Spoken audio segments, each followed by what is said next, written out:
Ang haba ng narration ko. Okay, hindi pala nakatutok din sa screen. Okay. So, burahin ko muna ito. Okay, so, ulitin ko. Again, this is the video number 5. Okay. Ang topic natin ngayon is how to create a chart, okay, using our sensor data. Ulitin ko ulit. Okay, itong Arduino natin, mag-collect yan ng sensor data from our project.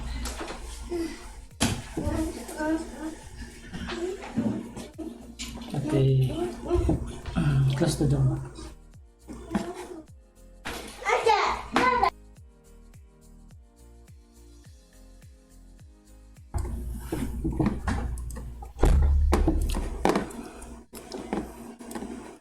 Okay, let's resume. Nagawa tayo ng chart. Okay, para saan itong chart na to? Okay, syempre kung meron tayong project, like for example hydroponics, aquaponics, o farming, na gusto natin i-convert as an IoT environment, farm or projects, kailangan natin ng dashboard, of course. Bakit? Kasi kailangan natin i-monitor kasi pagdating sa automation, lahat automated siya, di ba? Pero ang problema sa automation, hindi yan natin minomonitor. Hindi yan manually minomonitor ng tao. Computer ang nagmamonitor niyan. Now, though minomonitor ng computer, kailangan pa rin natin ng means para makita natin kung ano yung status niya. Okay. So, diyan papasok ngayon yung mga dashboard, okay? Yung status ng ating sensor. Kung halimbawa sa hydroponics, no? Kailangan makita natin sa chart kung ano yung current temperature ng ating water, ano yung current temperature ng air or relative humidity ng ating greenhouse. Okay? So kung meron tayong chart, makikita natin kung ito ba ay nasa allowable o nasa below threshold or nasa alarm threshold na siya. Okay? Though pwede natin i-configure yung ating Arduino to trigger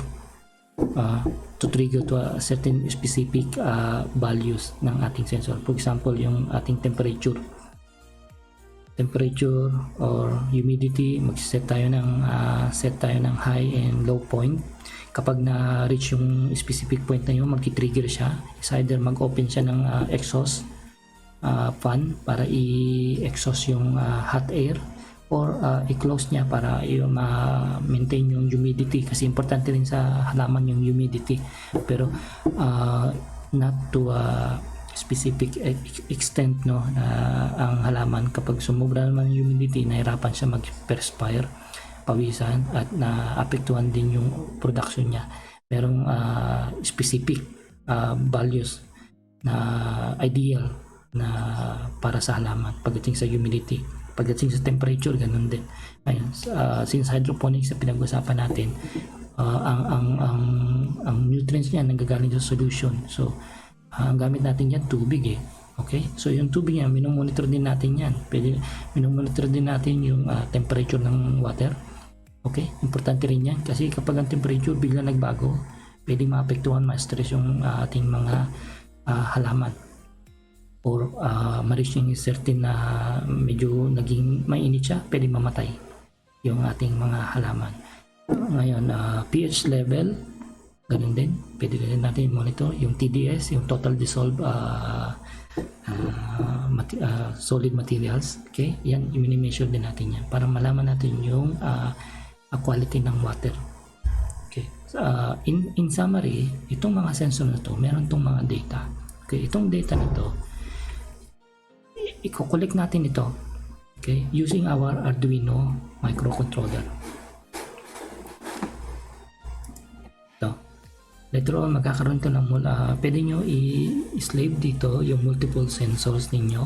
Itong slave microcontroller, i-forward niya ngayon yung data na nag-gather niya sa mga sensors ninyo. ibato niya rito kay master. Okay, and then itong si master i-upload niya sa cloud yung data. Okay, now anong connection ito dun sa dashboard natin? Itong dashboard na to, tayo mag-create nito. Okay, magiging developer din tayo. Ang Kraken IoT, okay, controller, platform lang siya, okay, parang helper lang siya na mag-receive at mag-deliver ng data from our sensors. Okay, now it's our job to extract that data and to format it. Okay, so may mga ginawa tayo na mga template chart na pwede natin gamitin para makita natin yung status ng ating mga sensor. Okay, so umpisahan na natin. Medyo mahaba na yung explanation. Ang unang kailangan natin, okay, kung magsiset-up tayo ng monitoring chart sa ating computer or laptop or server, is mag-setup tayo ng web server. Okay, so maraming web server. Okay, pero ang i-download natin right now is yung open source libre, pero stable siya. Okay, okay, ito yung ang pangalan niya is SAMP. Okay, so ito na i-download ko na siya. Mapapansin nyo na i-download ko na siya. Nandito na siya. Okay, now bago natin i-initiate yung installation, okay, bago natin i-initiate yung installation, meron kasi mga member na kapag nag-install, nagkakaroon sila ng error. Okay, parang binablock ng antivirus yung installation process. Ang suggestion ko, okay, prior to the installation, mag-create tayo ng folder. Okay, with the same name ng folder ng SAMP. Okay, yan. Okay, kasi yung antivirus, binablock niya yung mga application na nag-create ng folder sa root drive. Okay, itong drive C, nandito siya sa root eh. Okay, kapag ang application natin mag-create ng folder dito, nililimit niya yung permission ng folder. Okay, ito yung ginagawa ng antivirus. Of course, security feature ito ng antivirus kasi nga yung mga virus, nag-create siya ng file sa drive, sa root drive eh. So kaya nire-regulate ng antivirus. Now, since this is legit, okay, legit application, ang gagawin natin, pwede natin i-hack yan. Kaya ang gagawin lang natin, mag-create tayo ng folder manually. Okay, then after that, that's it. Diretso na tayo sa setup installation ng ating SAMP. Okay, so i-setup ko na siya.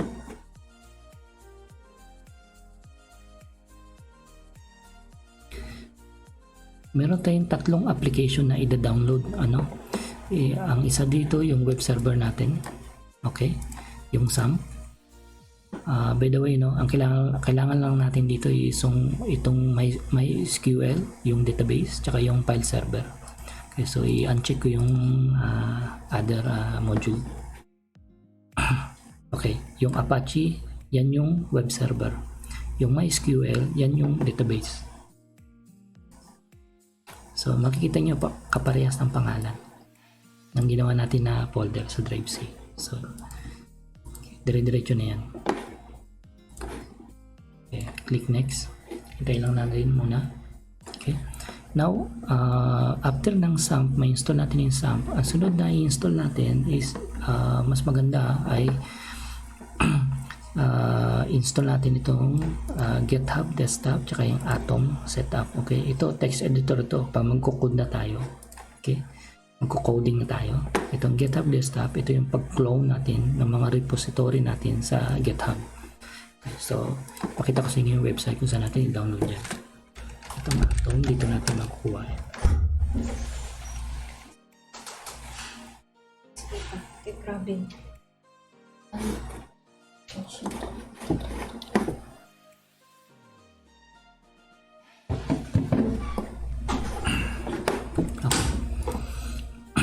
Ito yung website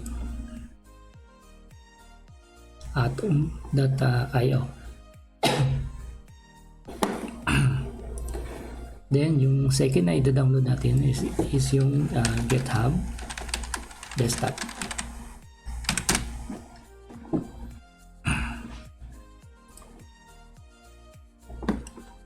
Okay, so make sure na install niyo itong tatlong ito. bago tayo mag-proceed. So tingnan ko lang kung tapos na, medyo matagal-tagal lang.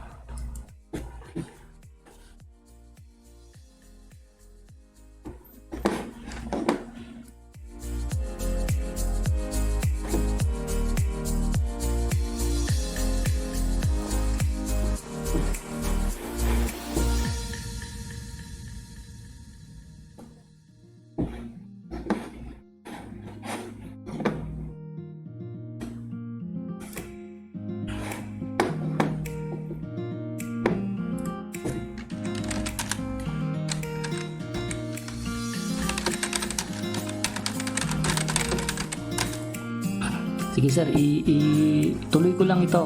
Balikan mo mamaya. Okay? Nakasave naman ito sa ating channel. Okay, so go ahead, klase ka muna dun sa Photoshop. Ingat.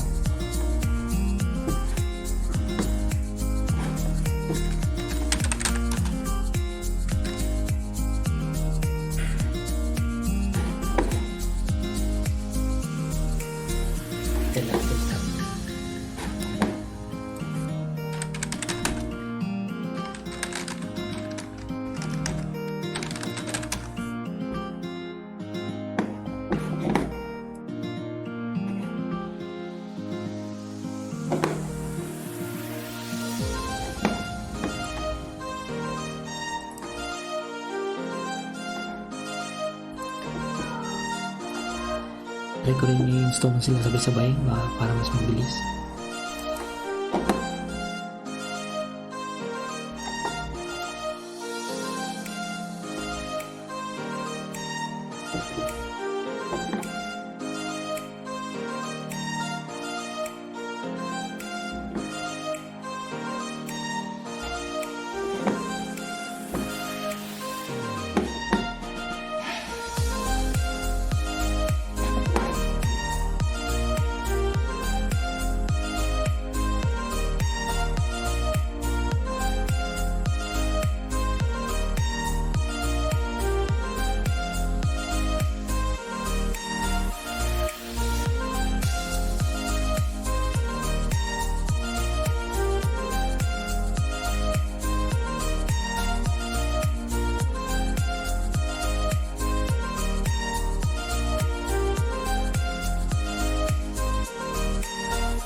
Natapos na natin yung installation ng SAM. Okay, select na naman natin itong plug ng US. This is for the language actually, English. Okay, then let's proceed. Download naman natin, install naman natin itong GitHub Desktop.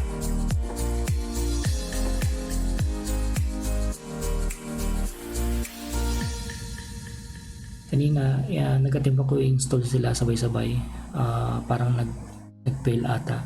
So isa-isahin na lang yung installation.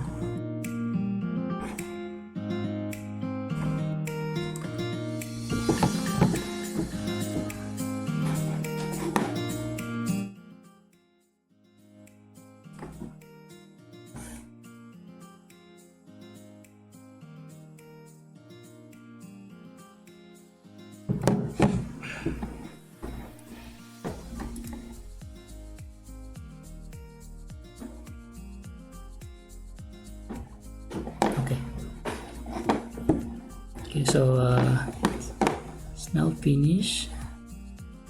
Remove na natin itong error na to. Okay. And install natin yung Atom naman. Okay.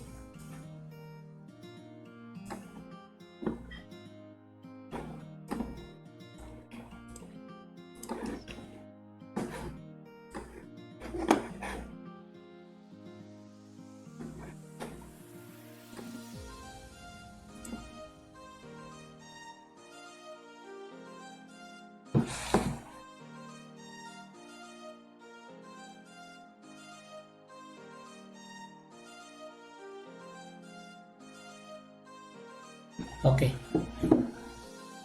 Ilan sir? So habang nag-install siya, tayo natin.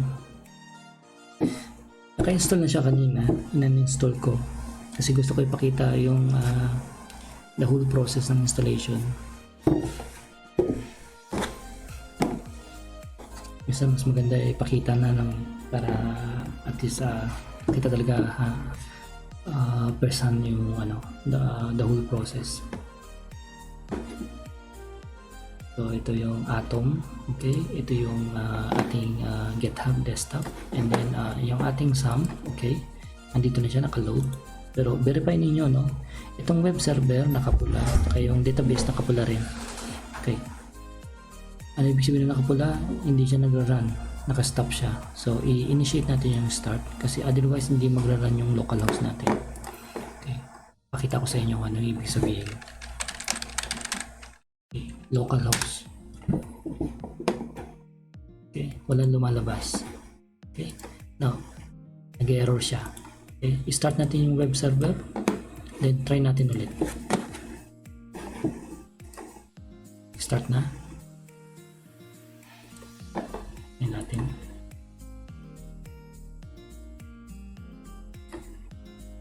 Okay, running na siya. Okay, so reload natin. Okay, nag-start na yung ating web server. Okay. Now i-start din natin yung ating database, of course. Make sure, otherwise hindi mag-run yung ating application. Verify nyo palagi na palagi nag-run ito, especially after nyo i-reboot o restart yung PC niyo o binuksan nyo yung PC nyo. By default ito naka-off ito unless otherwise i-auto on ninyo or auto start up. Punta kayo dito sa config, gusto nyo automatic mag-start siya, ito select lang ninyo. Okay. Start control panel, minimize, Apache, MySQL, then save. So nagra-run na yung database natin, nagra-run na rin yung ating web server. What is this? Atom. Okay. Discard na natin. Okay. Okay. So close ko muna ito. Close ko muna itong GitHub desktop. Okay. Now naka-start na yung ating web server, ating database. Now, ang sunod na step is i-download natin yung ating kakailanganin para tawag ito, ma-extract natin yung data from the cloud. Okay? Ang tawag natin dito yung get data service.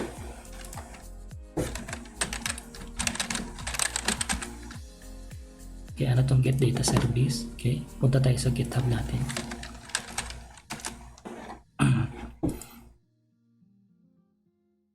Ito yung convenience ng ng GitHub desktop. Okay, hindi na kayo kailangan mag-setup pa na mag-download o mag-copy. Ang gagawin lang ninyo is i-clone lang ninyo siya. Okay, so ito yung get data natin. Ito yung service page na nagko-collecta ng data from the cloud. Tapos ibabato niya sa ating local database. Okay? Local database means ito. So sa MySQL. Okay. So i-clone muna natin ito. Okay. Open in desktop. Okay, hindi siya na-detect. Teka. I-try ko siya i-open sa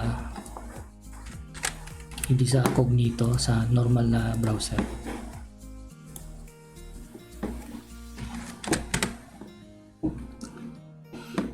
Okay, so try natin i-clone ulit. Let's see. Hindi siya nakita. Supposedly automatic yan.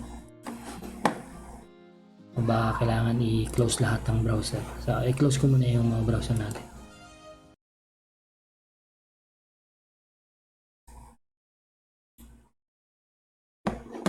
Okay, open ko.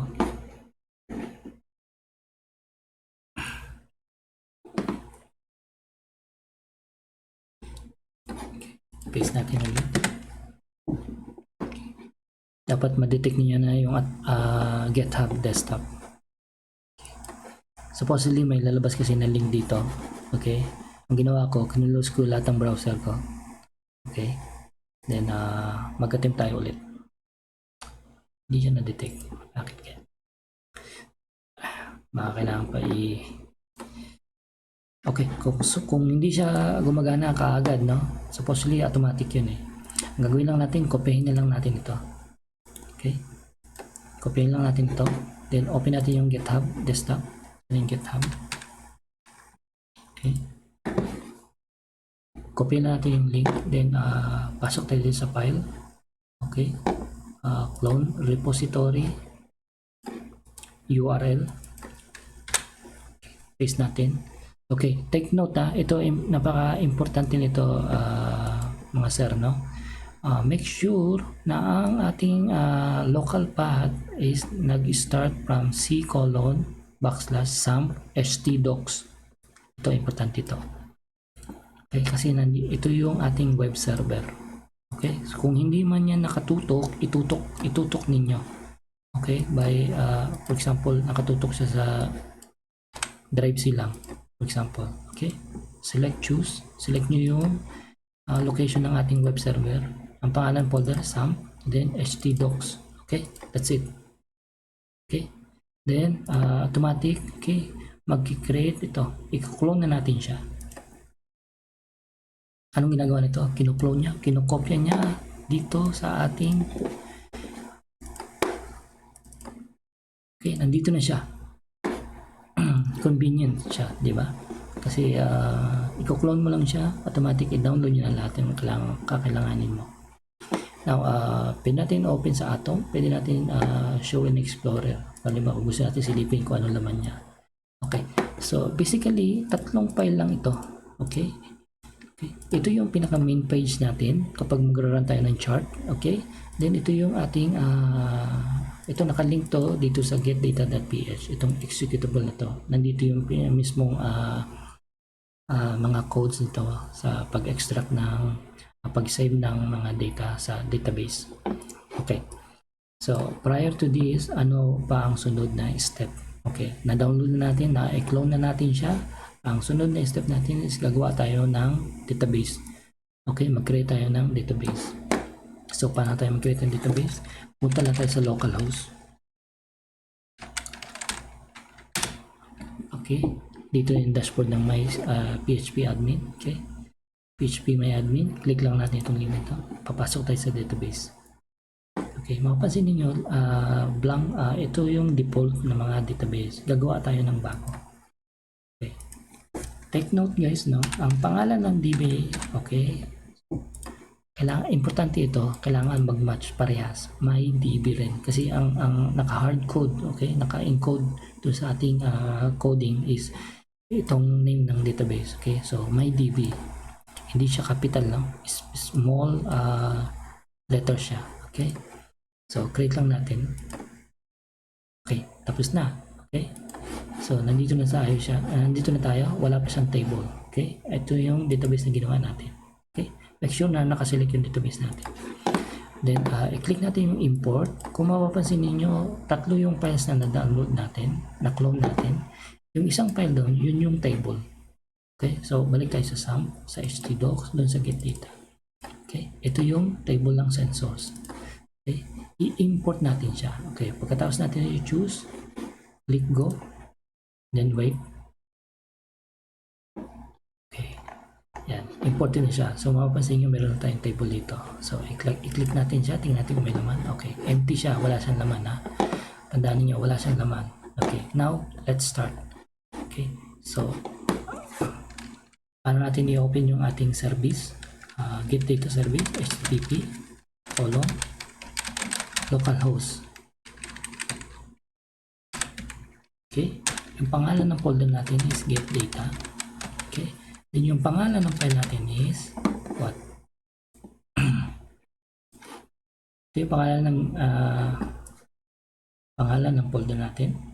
Then yung pangalan ng page natin is this. Okay, enable lang natin. So let's just wait, load siya. Okay, anong error to?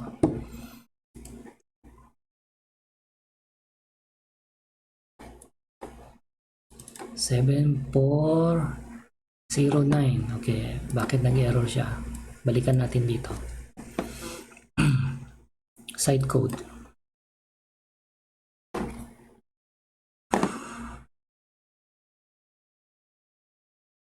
Nako. Lock na naman.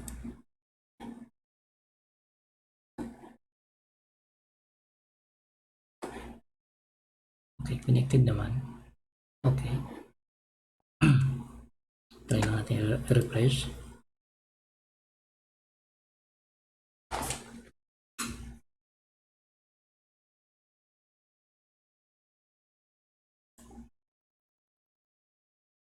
Okay.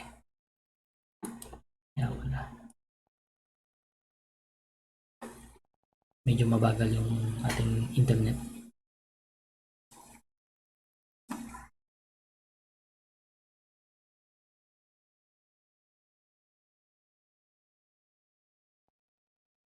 Okay, try natin i-restart muna.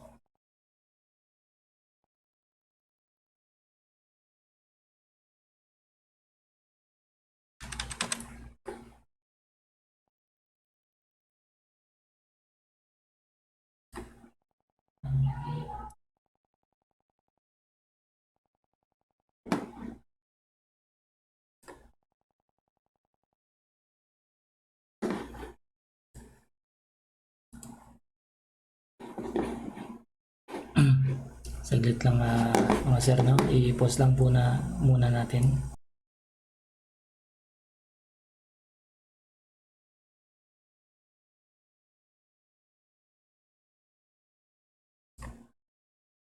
Ayusin ko lang, balikan ko kayo.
So, balik na tayo.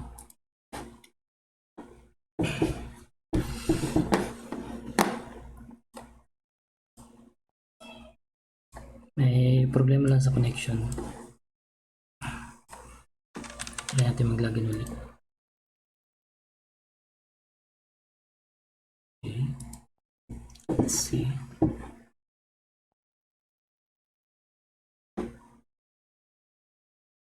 Add ko yung ating controller. Mukhang na-register siya sa iba. Okay.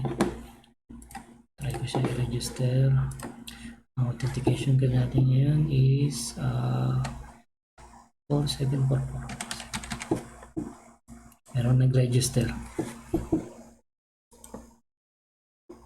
Okay. Done. Yan natin status. Okay. Communicate niya siya. So, get data, line 54. Okay. Tingnan natin kung ano itong line 54 na to. Buksan natin siya sa Atom. Okay. Ito yung get data natin.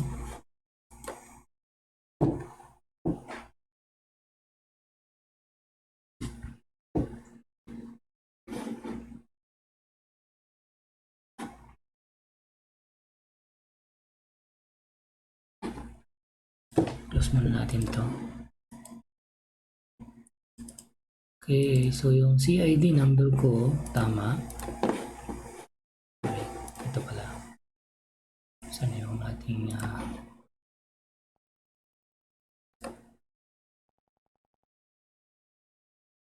site code? 255, then yung ating site code is 9200. 00. Okay. So, try natin ulit. Okay. So, nag-error siya kasi hindi updated yung ating site code. Okay, so importante ito, no? Okay, so makikita niyo, no? Andito yung ating CID. Okay. Sa application makikita natin yung ating site code. Okay, paki-update lang, otherwise hindi siya mag-sync, mag-error siya.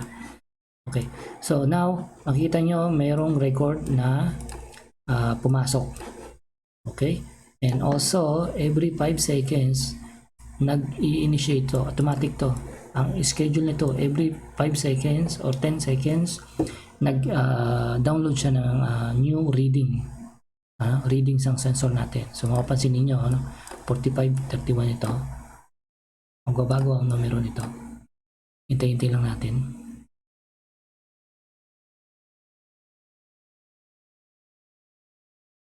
Ayun, nakita niyo, nagbago siya. Okay, so meaning to say, okay, new record created, may pumapasok na data na ngayon. Okay, kapag ito ni-refresh ko, dapat meron siyang papasok na data. Okay, so meron na siyang pumasok na data. Okay, itong mga nauna, ano yan, delete lang natin yan. Okay, kasi kaganina, error siya dahil hindi correct yung ating site code.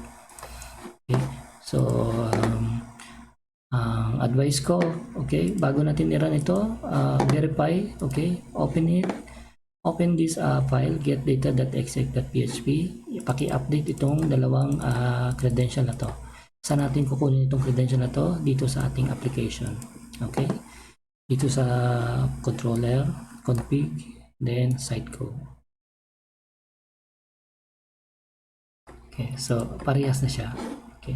So ngayon nag-download na siya ng data. So pumapasok na 'yan. Pansinin niyo dalawa siya, 'di ba? I-refresh ko ngayon, tingnan natin kung ilan na. So ibig sabihin nadadagdagan siya. Nadadagdagan. Okay. So ito yung pangalan ng DB natin. Kaya importante yung DB na ipangalan natin sa may DB. Okay, yung spelling. Kasi pag mali ang spelling niyan, hindi yan mag-connect. Okay, that's it. So, tapos na yung ating data gatherer. I-download naman natin ngayon. Sunod, yung ating chart. Tingnan natin kung gagana na kagad. So, mabilisan lang at medyo limited na yung time natin. Okay, so itong isang halimbawa, itong chart 3. Okay, i-clone ko na siya. try ko i-clone, hindi pa rin siya nag-clone. Okay, so manually i-clone ko siya. Kopyahin ko itong link na to, buksan ko yung GitHub, file, clone, URL, select nyo yung URL, okay, copy, then kita nyo rito verify na, make sure na sa loob siya ng web server, http docs, then chart 3, clone natin. Then that's it. Okay na, verify na. Okay, so ito yung chart natin. Tingnan natin ngayon kung meron na siyang i-display na data. Yung data na i-display ng chart natin, ito yan nakikita nyo rito, yan, ito yan. Okay, so punta tayo sa localhost. Okay, chart 3, then chart 3.php. Okay, yan, nag-umpisa na siya. So, ganun lang. Ito isang halimbawa lang ito. Sample lang ito. Later on, there will be more chart, dashboard na mas complicated. Okay. Itong chart na to, sinimplihan lang natin para madaling masundan at makuha yung procedure kung paano natin i-set up siya. So, yung mga susunod na mga chart na magiging advanced saka mas complicated pa, at least alam na natin kung paano siya i-set up. Okay, so that's it for now. Okay, so ito automatic to, no? Bago ko i-wrap up, no, explain ko pala, no, ito automatic ito. Okay, na nag-move yung chart natin. Okay, ang interval nito is 30 minutes. Pwede nyo i-adjust yan later on. Ipakita ko sa isang video natin kung paano natin i-modify itong page na ito. Okay, so makita nyo rito yung humidity and temperature. Ito yung temperature. Okay, so temperature is 31 degrees centigrade, and then ito yung humidity 45, okay, 49. So makita nyo yung color coding, malaman yung alin ang temperature, alin ang humidity dito. So i-wrap up na muna natin yung ating video. Sa mga susunod na video, we will look into more advanced tutorial and training. Okay, so that's it for now. Thank you for viewing.